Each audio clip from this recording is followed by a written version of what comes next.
Friends, இன்றைக்கி பாசிப்பருப்பு முட்டைக்கோசு பொரியல் செய்ய போகிறோம். வாங்க பார்க்கலாம். எண்ணெய் ஊற்றியாச்சு. எண்ணெய் சூடாயிடுச்சு. கடுகு சேர்த்துக்கலாம். சோம்பு சேர்த்துக்கலாம். காஞ்ச மிளகாய் சேர்த்துக்கலாம்.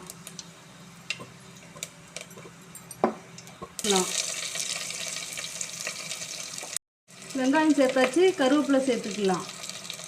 மல்லித்தழை சேர்த்துக்கலாம். வெங்காயம் நல்லா வதங்கிடுச்சு. முட்டைக்கோஸ் சேர்த்துக்கலாம்.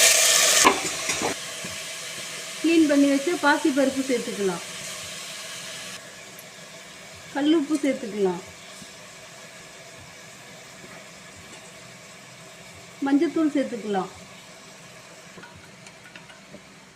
குக்கர் மூடி போட்டு 2 விசில் விட்டு எடுத்துக்கலாம்.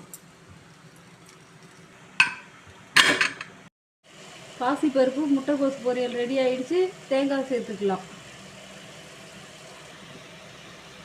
நீங்களும் இதேமாரி செஞ்சு பாருங்க. ஓகே, பாய்.